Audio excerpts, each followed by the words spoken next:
bonheur ne vaut d'être vécu que s'il est partagé, Lancôme vous invite à écouter Happiness Therapy. Découvrez une vision plus holistique de la beauté et du bonheur sous toutes ses formes, pour toutes les femmes.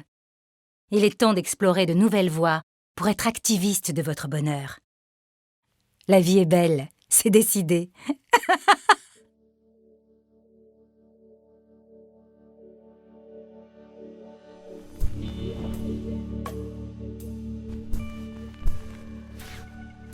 La femme parle tout le temps de son âge, mais ne le dit jamais.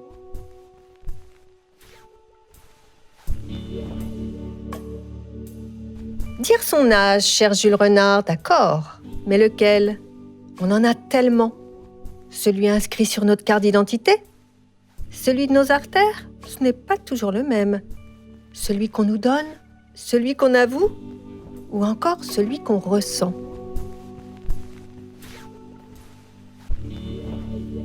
Vous écoutez Happiness Therapy, le podcast de Madame Figaro dédié au bien-être. Je suis Marion Louis, rédactrice en chef adjointe. Mon âge, je ne vous le dirai pas. Mais vous vous doutez que je ne suis pas née de la dernière giboulée. Des femmes, j'en ai beaucoup croisé, observé, écouté, et je n'en connais pas qui n'aient été un jour ou l'autre préoccupées par la fuite des ans. Même les plus jeunes, les plus jolies, les plus fortes, les plus féministes, les plus confiantes, les plus aimées. Elles sont nombreuses à évoquer ce décalage entre leur image de femme adulte, plus ou moins mûre, et la jeune fille qui continue de vivre à l'intérieur d'elle-même. La créatrice de mode Vanessa Seward en a fait l'expérience. J'ai 48 ans et je vais avoir 49 ans là, cette année en novembre. La personne qui parle de cette voix chantante a l'air d'une ado, grande, mince, en jean et chemise bleu clair avec 0 ride à l'horizon. Juste un grand sourire un peu intimidé. Née en Argentine, Vanessa Seward a grandi à Londres et vit aujourd'hui à Paris. Elle nous reçoit dans un superbe atelier triplex des années 30, près du parc Monceau. J'ai une silhouette plutôt menue, avec pas beaucoup de forme. Donc pendant longtemps, je faisais beaucoup moins que mon âge aussi. Je pense que toutes ces choses-là, ça joue aussi dans la perception des gens. Donc j'avais déjà un côté plus femme-enfant pendant très longtemps. Même les hommes sont concernés. Je me suis jamais senti vraiment adulte. Cette voix, vous l'avez peut-être reconnue, c'est celle d'Antoine Decaune. Il nous a accordé quelques instants à la sortie de son émission quotidienne sur France Inter, Hop Hop Hop. Lui aussi avoue ressentir ce gap entre sa vie intérieure et son apparence. Déjà, j'aime pas me regarder dans la glace, comme je n'aime pas me regarder, comme je n'aime pas m'entendre. Quand je me vois, je trouve que je vieillis. Ce moment n'est pas toujours agréable à vivre. Le sociologue David Le Breton, connu pour ses travaux sur le corps, l'a analysé. Je me suis dit à ce moment-là que nous vivions finalement dans nos vies avec 2 visages. Celui que j'appelle le visage de référence, c'est-à-dire celui à travers lequel on a été reconnu finalement toute notre existence, de l'enfance jusqu'à l'âge d'homme ou à l'âge de femme. Le visage dans lequel on s'est reconnu dans le miroir pendant très très longtemps dans notre histoire. Et soudain, il y a une sorte de tranchant sans doute dans l'existence qui vient souvent après des épreuves personnelles d'ailleurs, séparation, deuil, retraite, etc. Et à un moment, sans doute, où ni l'homme ni la femme ne se reconnaissent plus dans leur visage. Avec son physique de jeune fille, Vanessa Seward sait bien ce que David Le Breton veut dire. Parfois, je suis encore l'enfant. Parfois, je suis encore l'adolescente, jeune adulte. Alors voilà, ça dépend les jours.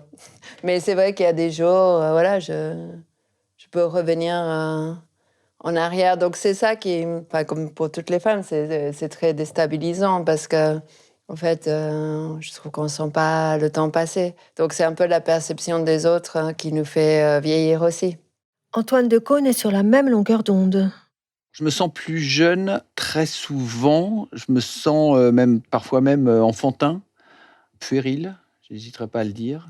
Quand je travaille, quand j'écris, quand les idées viennent, je ne filtre pas. Enfin, je filtre toujours un peu. Je garde pas tout, mais la plupart du temps, les idées qui viennent sont des idées très, très enfantines, des associations, des mélanges. En tous les cas, dès que je sens l'esprit de sérieux se pointer, y compris dans des moments dramatiques. Je fais tout pour le chasser. Pourquoi cette impression de devenir une autre est-elle aussi troublante, voire même douloureuse? Ma mère a eu un rapport à l'âge assez compliqué. Du coup, je pense que ça a forcément faussé mon rapport à l'âge. Voilà, mon rapport à l'âge de ce fait-là est assez compliqué. Ma mère était une très belle femme qui, voilà, c'était difficile pour elle de vieillir. Eh oui, il y a nos mères et puis la société aussi. On n'est jamais tout seul dans son corps, on n'est jamais tout seul dans son regard dans le miroir. Il y a toujours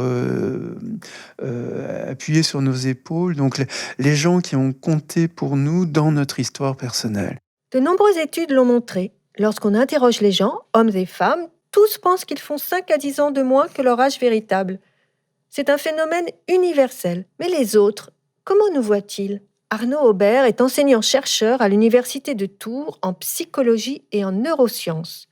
Il travaille essentiellement dans le domaine des émotions et sur la perception des visages. L'âge, c'est une évaluation qui est automatique par le cerveau. Alors, qu'est-ce qui se passe concrètement quand je vois en fait une personne? Mon cerveau va s'intéresser à ce que l'on appelle essentiellement le triangle social.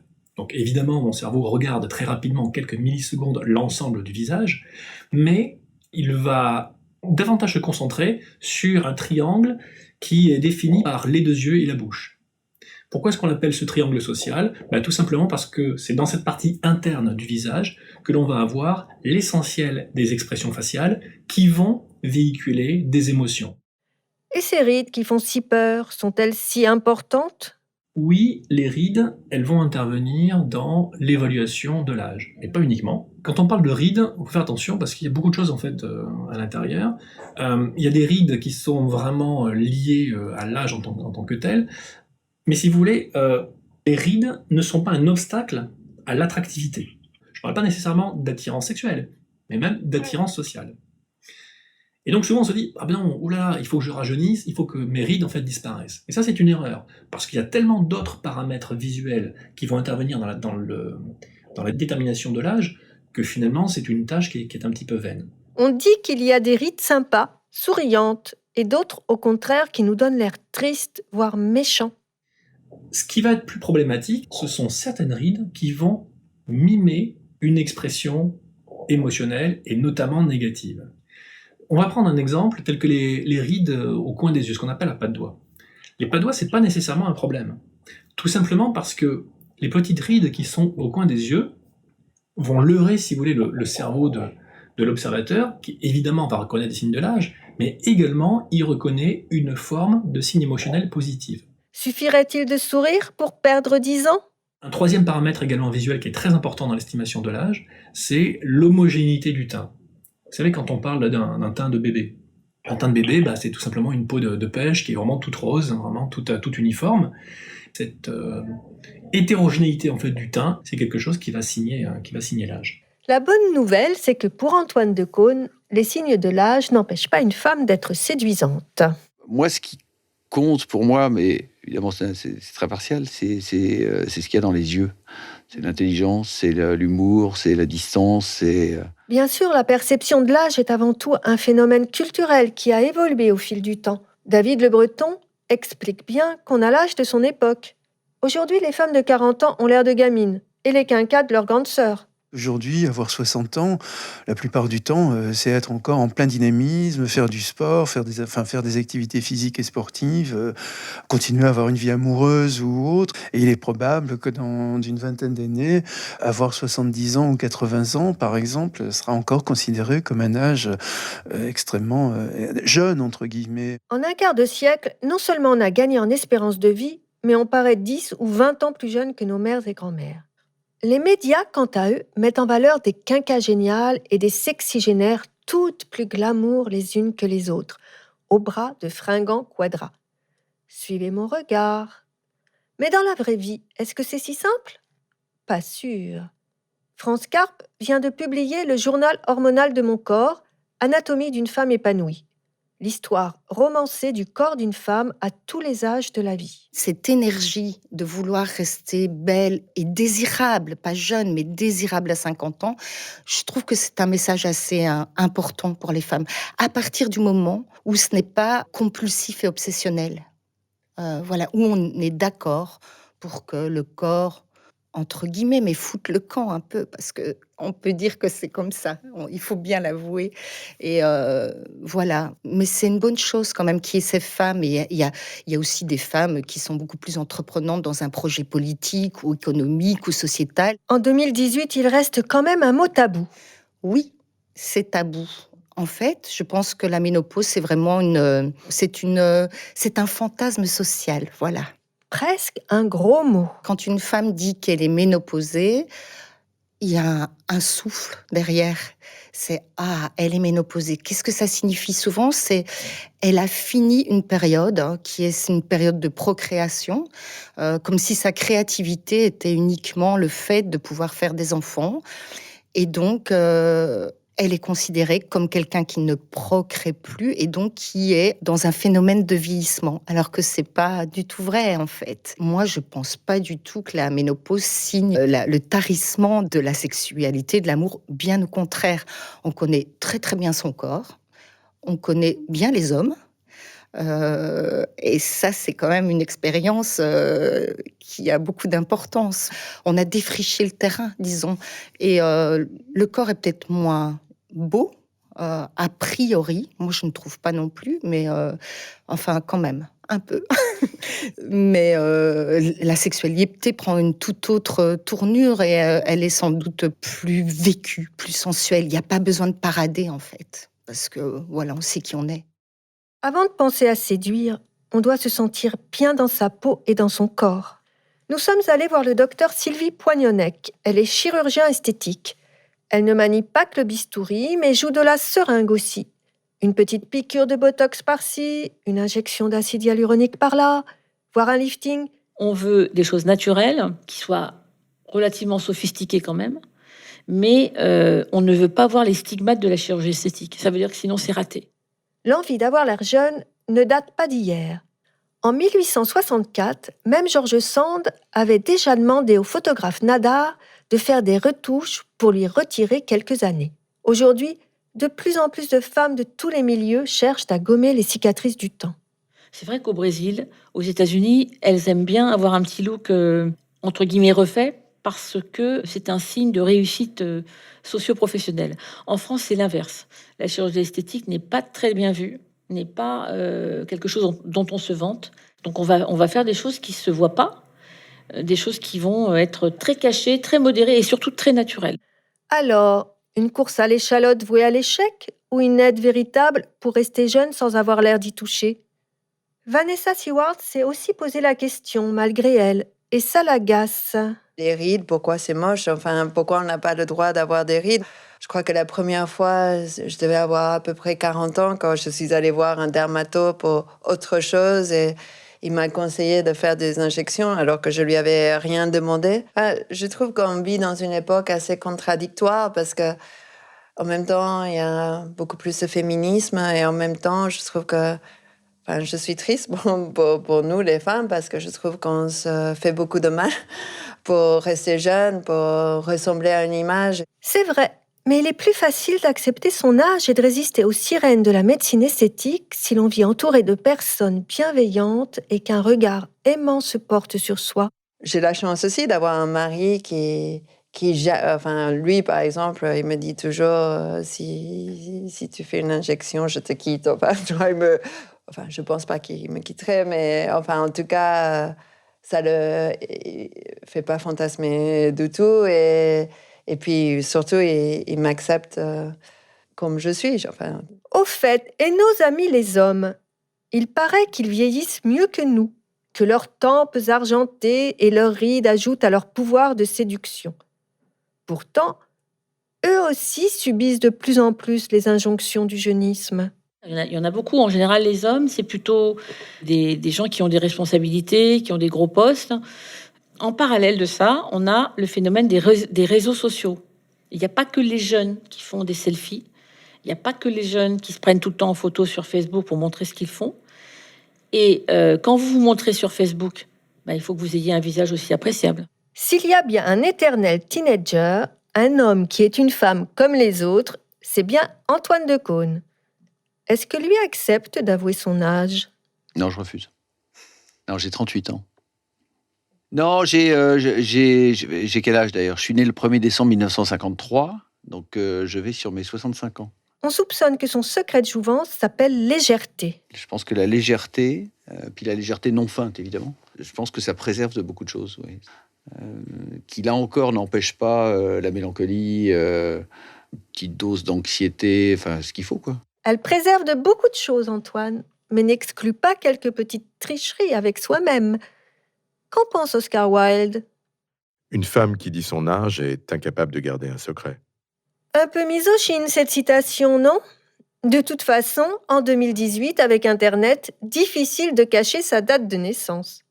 Ce qui n'a pas changé, c'est qu'on s'arrange toujours un peu avec la réalité. Il paraîtrait même que plus on est urbaine et plus on appartient au milieu aisé, plus on triche.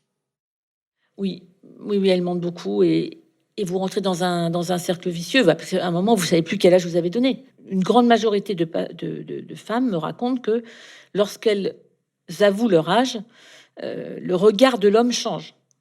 Imperceptiblement, mais le regard change. Même vous, docteur Poinonnec ? Moi, souvent, on me demande mon âge. Alors, je dis, bon, j'ai un peu plus de 50 ans. Voilà, je m'arrête là. Et voilà, parce que c'est pas peine de donner une année fixe. Vous dites, voilà, j'ai dépassé 50 ans, ça suffit. Même vous, Vanessa Seward ? Jusqu'à aujourd'hui, j'ai pas encore menti sur mon âge. C'est vrai que je viens d'Argentine. Les femmes font ça pas mal en Argentine. Disons que j'en connais qui trichent pas mal sur leur âge. Mais non, je me tiens pour... Voilà. Même vous, France Carpe ? Non, je ne mens pas, mais je ne le dis pas. C'est exactement comme quand quelqu'un va me demander oh, t'as une jolie robe, combien elle coûte ? Mais c'est d'une grossièreté invraisemblable. Elle est jolie, la robe, c'est bon comme ça. Laissons du mystère, en fait. Ça fait fantasmer les uns et les autres. Et moi, ça me fait rêver qu'on ne sache pas quel âge j'ai. Et donc, voilà, donner son âge, c'est comme si on finissait un livre. Hein. Non, le livre doit continuer sans savoir combien de pages il y a. On continue. Alors, si je résume, faire jeune, ce n'est pas seulement un chiffre fatidique. Ce n'est pas seulement un visage sans taches, sans rides et sans défauts, mais aussi et surtout un état d'esprit, une allure, une façon de se mouvoir, une forme de légèreté. Et ça, quels que soient ces petits arrangements avec le temps. Et quoi d'autre ? Je voulais juste parler des choses positives aussi de vieillir, que voilà, je trouve que quand même, avec l'âge, ce qui est pas mal, c'est les choses qu'on lâche. Par exemple, voilà, quelque part, bizarrement, j'ai presque plus confiance en moi que quand j'étais jeune. Mais même physiquement, bizarrement, quand j'avais, je sais pas, 20 ans, je sortais presque jamais sans maquillage dans la rue, sans mascara ou eyeliner ou des trucs comme ça. Et maintenant, quelque part, je m'en fous. C'est comme si je m'assumais un peu mieux qui je suis. Et c'est pas... Enfin, voilà, je pense... On est plus dur quand on est jeune, on est plus idéaliste, on est plus dur avec soi-même et ses imperfections. Je trouve qu'une chose qui est positive avec l'âge, et je pense que c'est un peu ça, quelque part, quand on devient enfin femme, c'est que, voilà, on se rend compte que les choses sont moins noires et blanches, tout est un peu plus gris, et du coup, ça en amène une certaine sérénité où on peut lâcher des choses. Après, je pense que le défi, c'est pas trop lâcher non plus. Mais je trouve que cette connaissance de soi, de ses atouts, ses limites et tout ça, voilà, je trouve que c'est quelque chose, voilà, que j'apprécie, que je trouve que ça fait vraiment partie des choses. Peut-être c'est ça, devenir une femme, pour moi. Enfin. Lutter contre les signes du temps sans exagérer. Être bien dans son âge tout en ne le faisant pas. Accepter sans renoncer. Mesdames, messieurs, il va encore falloir apprendre à jongler.